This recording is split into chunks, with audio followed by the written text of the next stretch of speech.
Hello दोस्तों, नमस्कार। स्वागत है एक बार फिर से आपके अपने प्रिय चैनल पर। दोस्तों, आज जो आपके सामने बड़ी खबर लेकर आए हैं, जहां पर अमेरिका ने F-35 लड़ाकू विमान दागा। दहशत में आ गया है चाइना। बताएंगे पूरी खबर दोस्तों आपको, साथ ही बताएंगे जहां पर भारत ब्रिटेन के संबंध होंगे और भी मजबूत चलेंगे एक बड़ी खबर की ओर। लेकिन उससे पहले अगर आप भी अपने प्रधानमंत्री नरेंद्र मोदी जी और भारतीय सेना के हर प्रयास का समर्थन करते हैं दोस्तों और मानते हैं कि चाइना जैसे देश भारत के सामने कुछ भी नहीं, तो इस वीडियो को भी कर दीजिए लाइक, चैनल को कर दीजिए सब्सक्राइब, बेल आइकन दबाइए, साथ ही कमेंट बॉक्स में लिख दीजिएगा जय हिंद। जी हाँ दोस्तों, तो खबरों में आगे बढ़ने से पहले जान लेते हैं आज के बड़े हेडलाइंस, जहां पर आपको बताएंगे कि अमेरिकी आयोग की रिपोर्ट में बड़ा खुलासा हुआ है। दोस्तों बताएंगे क्या खुलासा हुआ है चाइना को लेकर। साथ ही बताएंगे जहां पर पाकिस्तान के साथ सैन्य सहयोग बढ़ाने पर चाइना का पुरजोर नजर। जी हाँ दोस्तों, ये भी बताएंगे। साथ ही भारत के सामने झुका है चाइना। 30 साल में पहली बार हुआ है ऐसा, वो क्या बात है और किस चीज को लेकर झुका है चाइना, बताएंगे आपको पूरी खबर दोस्तों। साथ ही आपको बताएंगे जहां पर रूस ने तैनात कर दिया है घातक टर्मिनेटर टैंक, अब दुश्मनों के हेलीकॉप्टर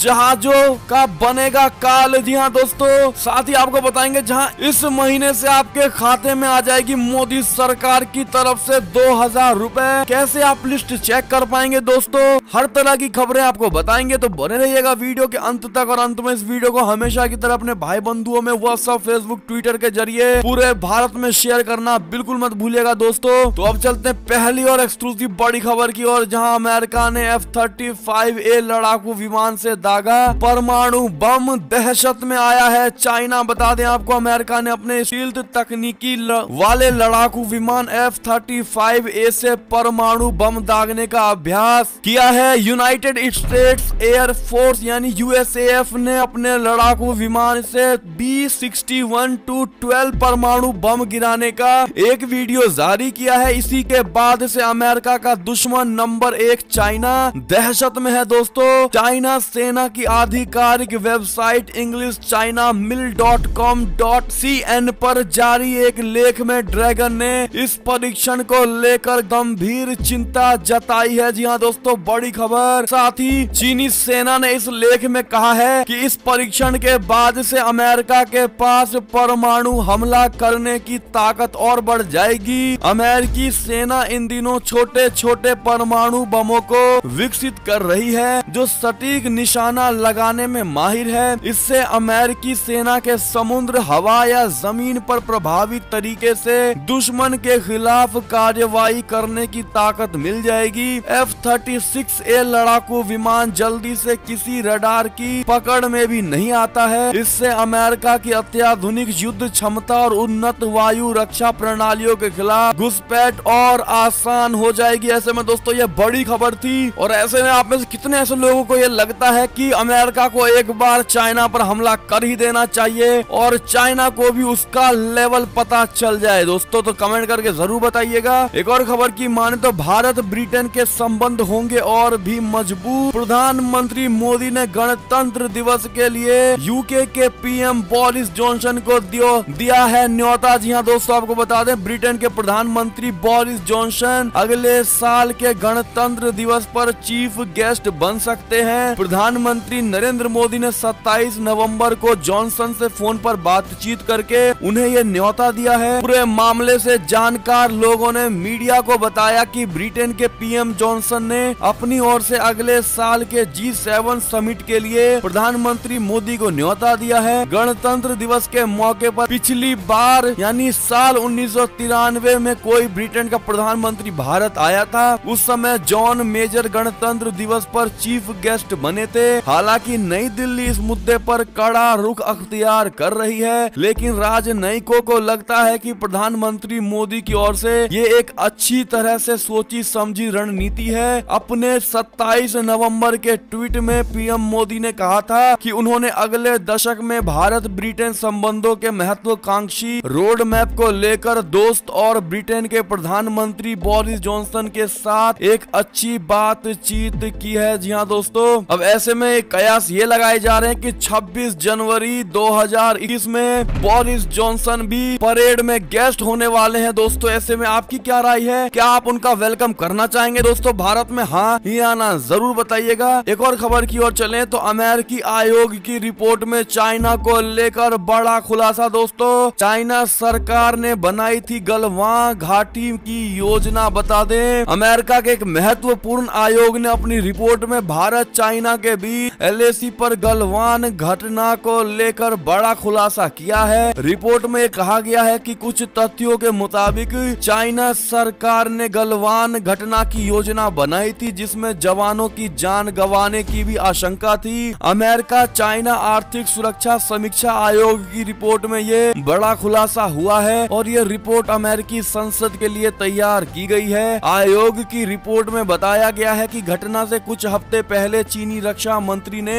मिलिट्री फोर्स इस्तेमाल की बात की थी, जिसके बाद हिंसक झड़प भारत चीन सीमा पर हुई, जिसमें 1975 के बाद पिछली बार जान का नुकसान हुआ। इसके अलावा गलवान की हिंसा से पहले ही सैटेलाइट तस्वीरों में गलवान घाटी में चाइना की तरफ से व्यापक इंफ्रास्ट्रक्चर का निर्माण करते देखा गया और इसके अलावा 1000 चीनी सैनिकों की मौजूदगी भी देखी गई थी। जी हाँ दोस्तों, ऐसे में आपको बता दें कि अमेरिकी आयोग की रिपोर्ट के मुताबिक चाइना ने अपने पड़ोसियों के खिलाफ कई वर्षों के अपने अभियान में तेजी लाई है और जापान से और भारत समेत दक्षिणी पूर्वी एशिया के देशों को सैन्य स्टैंड ऑफ के लिए भड़काया। रिपोर्ट के मुताबिक अगर चाइना का मकसद भारत को अपनी सीमा के अंदर इंफ्रास्ट्रक्चर निर्माण से रोकना या भारत के अमेरिका की तरफ झुकाव पर चेतावनी देना था तो चाइना का फैसला अप्रभावी रहा। ऐसे में दोस्तों चाइना के खिलाफ ये बड़ा खुलासा हुआ है अमेरिका की तरफ से, जहां गलवान घाटी की योजना चाइना की तरफ से ही बनाई गई थी। दोस्तों इस पर आपकी क्या राय है और इसका चाइना को किस प्रकार से जवाब मिलना चाहिए, अपना सजेशन कमेंट सेक्शन में जरूर लिखकर बताइएगा। दोस्तों एक और खबर की माने तो पाकिस्तान के साथ सैन्य सहयोग बढ़ाने पर चाइना का जोर, चीनी रक्षा मंत्री ने की है बाजवा से मुलाकात। बता दें आपको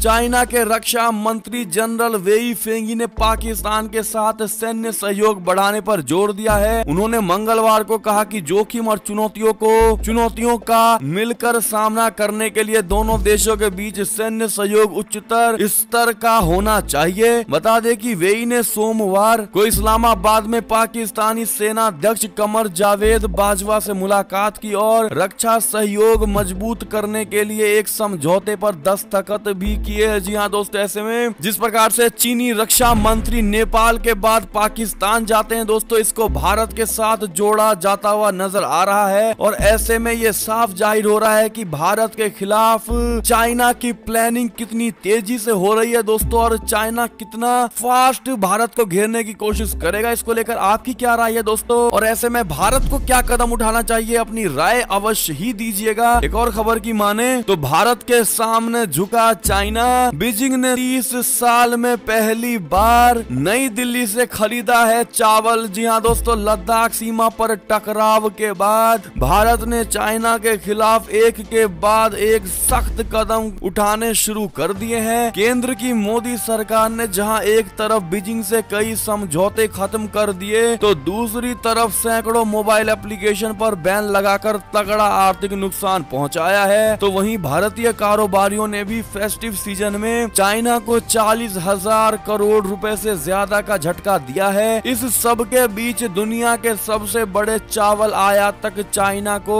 आपूर्ति संकट के कारण आखिर में भारत के सामने झुकना पड़ा है। बीजिंग ने 30 साल में पहली बार दुनिया के सबसे बड़े निर्यातक यानी राइस एक्सपोर्टर भारत से चावल खरीदा है। क्वालिटी के मुद्दे पर इनकार करता रहा चाइना। हर साल अलग अलग देशों से 40 लाख टन चावल का आयात करता रहा है, लेकिन भारत से गुणवत्ता के मुद्दे पर चावल खरीदने से इनकार करता रहा है। कोरोना वायरस के कारण इस बार दुनिया भर में चाइना के खिलाफ माहौल बना हुआ है। ऐसे में चावल आपूर्ति के संकट के कारण उसने करीब 30 साल बाद भारत के साथ चावल खरीद का सौदा किया है। जी हाँ दोस्तों, इस सौदे को आप किस नजरिए से देखते हैं दोस्तों और क्या भारत को चावल निर्यात करना चाहिए दोस्तों चाइना को, हाँ या ना, कमेंट सेक्शन में जरूर लिखकर बताइएगा। आपकी बात को सरकार तक पहुंचाई जाएगी। एक और खबर की अगर बात करें तो ऑस्ट्रेलिया के हाइपरसोनिक मिसाइल प्लान पर भड़का चाइना, भड़का चीनी मीडिया। कहा लेजर गन से उड़ा देंगे। जी हाँ दोस्तों, बड़ी धमकी देती हुई नजर आ रही है चीनी मीडिया। आपको बता दें, चाइना और ऑस्ट्रेलिया के बीच जारी तनाव अब गंभीर रूप लेता हुआ दिखाई दे रहा है। प्रशांत महासागर में चाइना की बढ़ती घुसपैठ को देखते हुए ऑस्ट्रेलिया ने जंगी तैयारियों को बढ़ाने की तैयारियां शुरू कर दी हैं। चीनी युद्धपोतों के आक्रामक रवैये के खिलाफ प्रभावी कार्रवाई के लिए ऑस्ट्रेलिया और अमेरिका मिलकर hypersonic anti ship cruise missile विकसित करने की योजना पर काम कर रहे हैं। इसी बात को लेकर चाइना की सरकारी मीडिया ग्लोबल टाइम्स ने ऑस्ट्रेलिया को धमकी दी है। जी हाँ दोस्तों, बता दें, ग्लोबल टाइम्स ने अपने संपादकीय में लिखा है कि चाइना का ऑस्ट्रेलिया को सैन्य दुश्मन बनाने का कोई इरादा नहीं है, लेकिन अमेरिका के साथ मिसाइल विकसित करने का नवीनतम कदम ऑस्ट्रेलिया को चाइना के लिए संभावित खतरा बना सकता है। इतना ही नहीं, चाइना के प्रोपेगेंडा अखबार ने शेखी बखारते हुए कहा कि हमारी लेजर गन ऐसे किसी भी खतरे से निपटने में सक्षम है। जी हाँ दोस्तों, और हाइपरसोनिक मिसाइल को लेजर गन से उड़ाने की बात कह दी और बड़ी धमकी दी है चाइना ने। इस पर आपकी क्या राय दोस्तों? आपको क्या लगता है, ऑस्ट्रेलिया हाथ पर हाथ धर कर बैठ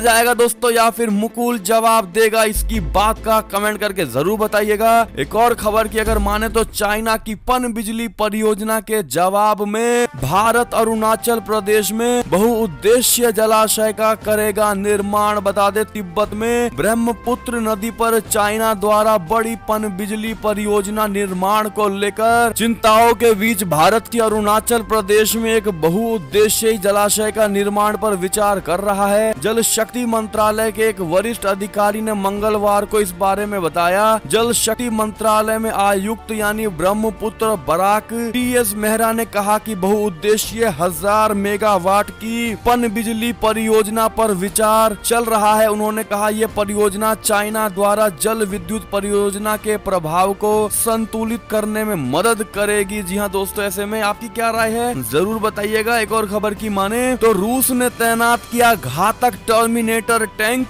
दुश्मनों के हेलीकॉप्टर जहाजों का बनेगा काल। जी हाँ दोस्तों, रूस ने बाल्टिक सागर में अमेरिका के साथ बढ़ते तनाव के बीच अपने अचूक निशाने वाले BMPT-72 टर्मिनेटर टैंक को तैनात कर दिया है। ये टैंक गोले बरसाने के साथ दुश्मन के हेलीकॉप्टर और कम स्पीड से उड़ने वाले विमानों को भी मार गिराने में सक्षमता हासिल की है। इन टैंकों को रूस के केंद्रीय सैन्य जिले में तैनात किया गया है। माना यह जा रहा है कि रूस की इस नई तैनाती से अमेरिका के साथ उसके संबंध और बिगड़ सकते हैं। जी हाँ दोस्तों, आपको बता दें, इस टैंक को रूस की कंपनी यूरल वैगन जवोद ने बनाया है। टर्मिनेटर के नाम से मशहूर ये टैंक शहरी क्षेत्र में लड़ाई के दौरान अपने दूसरे साथी टैंक और आर्म्ड फाइटिंग व्हीकल को नजदीकी सहायता प्रदान करता है। ऐसे में दोस्तों, इस टैंक को पूरी तरह अचूक माना जा रहा है। अब देखते हैं आगे क्या होता है। इस खबर को लेकर आपको सारी बड़ी खबरें बताएंगे दोस्तों, लेकिन हमारे इस वीडियो को शेयर करके चैनल को सब्सक्राइब करना बिल्कुल मत भूलिएगा दोस्तों। एक और खबर की माने तो चीनी कम्युनिस्ट पार्टी ने देश की सेना पर पूर्ण नेतृत्व का किया दावा। पीपुल्स लिबरेशन आर्मी को कड़े निर्देश दिए हैं। जी हाँ दोस्तों, चाइना की सत्तारूढ़ कम्युनिस्ट पार्टी ने जोर देकर कहा कि देश की सेना को पूरी तरह से उसके नियंत्रण में रहना चाहिए। पार्टी ने कहा कि पीपुल्स लिबरेशन आर्मी यानी PLA को उसके निर्देशों का कड़ाई से पालन करना चाहिए। 2 लाख सैनिकों वाली चीनी सेना कम्युनिस्ट पार्टी की एक शाखा की तरह काम करती है। ये स्थिति अन्य देशों के विपरीत है, जहां की सेनाएं संबंधित सरकारों के अधीन काम करती है। जी हाँ दोस्तों, एक और खबर की माने तो भारत ने चेताया है, कहा आतंकवाद बना युद्ध छेड़ने का जरिया, विश्व युद्धों की तरह जनसंहार का है खतरा। जी हाँ दोस्तों, दूसरा विश्व युद्ध समाप्त होने के 75 वर्ष पूरे होने के मौके पर भारत ने दुनिया को चेताया है कि आतंकवाद समकालीन विश्व में युद्ध छेड़ने का तरीका बनकर सामने आया है। इससे पृथ्वी पर उसी तरह का जनसंहार होने का खतरा है जैसा दोनों विश्व युद्धों के दौरान देखा गया था। बता दें कि दूसरा विश्व युद्ध 1 सितंबर 1939 को शुरू हुआ था और 2 सितंबर 1945 को समाप्त हुआ था। जापान द्वारा अमेरिका के समक्ष सरेंडर करने के बाद ये खत्म हुआ था। इसमें 6 से 8 करोड़ लोग मारे गए थे। ये विश्व की तत्कालीन आबादी का 3% था। 2020 में इसकी समाप्ति को 75 वर्ष पूरे हो गए हैं। चलते और बड़ी खबर की ओर, जहां पर अमेरिका चाइना संबंधों के भविष्य पर होने लगी है अमेरिका में गंभीर चर्चाएं। जी हाँ दोस्तों, अमेरिका के नव निर्वाचित राष्ट्रपति जो बाइडेन के प्रशासन का चाइना के प्रति कैसा रुख होगा, इसको लेकर दुनिया भर में कयास लगाए जा रहे हैं। क्या वे डोनाल्ड ट्रंप प्रशासन की तरह चाइना के खिलाफ बेहद सख्त रुख अपनाएंगे या कूटनीति के जरिए मतभेदों को हल करने की कोशिश करेंगे? इस सवाल पर अमेरिका चाइना संबंध के विशेषज्ञों के अनुमान लगाने की कोशिश की है। इन्हीं मुद्दों पर मंगलवार को यहाँ एक कॉन्फ्रेंस में भी अनेक विशेषज्ञों ने अपनी राय जताई। दोस्तों, इस वर्चुअल कॉन्फ्रेंस का आयोजन यहाँ के प्रतिष्ठित अखबार साउथ चाइना मॉर्निंग पोस्ट की तरफ से किया गया था। इसमें एक प्रमुख राय ये उभरी कि जो बाइडेन को तब तक चाइना के राष्ट्रपति शी जिनपिंग से निजी मुलाकात नहीं करनी चाहिए जब तक चाइना अपना आचरण नहीं सुधार लेता। इसके बदले बाइडेन को अमेरिका के सहयोगी देशों के साथ रिश्ते सुधारने पर ध्यान देना चाहिए जो ट्रंप के कार्यकाल में कमजोर हो गए थे। जी हाँ दोस्तों, ऐसे में आपको क्या लगता है दोस्तों कि जो बाइडेन के राष्ट्रपति बन जाने के बाद अब चाइना और अमेरिका के रिश्ते किस प्रकार के होने वाले हैं? दोस्तों कमेंट करके जरूर बताइएगा, या फिर चाइना के मामले में ट्रंप ही आपको ज्यादा बेहतर लगे, बताना बिल्कुल मत भूलिएगा। एक और खबर की माने तो यूएस कोर्ट ने पलटा H-1B वीजा पर डोनाल्ड ट्रंप का फैसला। भारतीयों के लिए बड़ी खुशखबरी की खबर है। जी हाँ दोस्तों, बता दें अमेरिका में काम करने वाले भारत के टेक प्रोफेशनल्स के लिए राहत भरी खबर है। अक्टूबर में अमेरिकी राष्ट्रपति डोनाल्ड ट्रंप प्रशासन द्वारा H-1B वीजा कार्यक्रम में किए गए बदलाव को अमेरिकी कोर्ट ने खारिज कर दिया है। इसके साथ ही भारतीय कुशल कारीगर यानी प्रोफेशनल्स अब अमेरिका में पहले की ही तरह काम कर सकेंगे। जी हाँ दोस्तों, ये बड़ी अच्छी खबर थी उन सभी अमेरिकी भारतीयों के लिए जो लोग भारत से अमेरिका में जाकर कार्य करते हैं। दोस्तों ऐसे में आपकी क्या राय है जरूर बताइएगा। एक और खबर की माने तो पाकिस्तान से खबर, जहां विपक्ष की संयुक्त रैलियों से डर गया इमरान खान, विरोधी नेताओं के खिलाफ कार्यवाही कर दी गई है तेज। जी हाँ दोस्तों, बता दें कि पाकिस्तान में एकजुट हुए विपक्ष ने रैलियों के जरिए प्रधानमंत्री इमरान खान की कुर्सी को हिलाकर रखा हुआ है। इसी कारण विपक्षी नेताओं के खिलाफ सरकारी प्रशासन की कार्यवाही भी तेज हो गई है। सोमवार को मुल्तान में हुई रैली के बाद विरोधी पार्टी के 3000 से अधिक नेताओं और कार्यकर्ताओं के खिलाफ प्रशासन ने मुकदमा दर्ज कर दिया है। इन सभी नेताओं पर आरोप है कि इन्होंने पंजाब प्रांत में कोविड-19 तथा सार्वजनिक सुरक्षा दिशा निर्देशों का उल्लंघन करके विरोध प्रदर्शन किया है। जी हाँ दोस्तों, ऐसे में आपको बता दें दोस्तों कि जिस प्रकार से इमरान खान विपक्ष के कार्यवाही से घबराता हुआ डरता हुआ नजर आते हैं, इससे ये साफ जाहिर हो जाता है कि अगली बार इमरान की सरकार नहीं आने वाली। दोस्तों ऐसे में आप लोगों को क्या लगता है कमेंट करके जरूर बताइएगा। एक और खबर की माने तो भारत चाइना सीमा पर सेना और BRO की मुश्किल बढ़ गई, बर्फबारी की वजह से अटका राशन। बता दें चाइना सीमा तक जाने के लिए मुनस्यारी मिलम सड़क का निर्माण कर रही बॉर्डर रोड ऑर्गेनाइजेशन यानी BRO को राशन पानी के लिए संकट का सामना करना पड़ सकता है। बीते 24 और 25 नवंबर को ही जमकर बर्फबारी की वजह से लास्पा और मिलम हेलीपैड पर बर्फ जमा हो गई है। BRO के लिए नियमित और जरूरत का सामान हेलीकॉप्टर की मदद से इन्हीं हेलीपैड के जरिए भेजा जाता है, जिसकी खास बात यह है कि बर्फ जमने से सेना के जवानों को भी खासी मुश्किलों का सामना करना पड़ सकता है। फिलहाल BRO और सेना मिलकर बर्फ हटाने में जुटी हुई है। जी हाँ दोस्तों, ऐसे में आपकी क्या राय इस खबर को लेकर जरूर बताइएगा। दोस्तों एक और खबर की माने तो यूपी सरकार ने मांगी 3000 पेड़ काटने की इजाजत,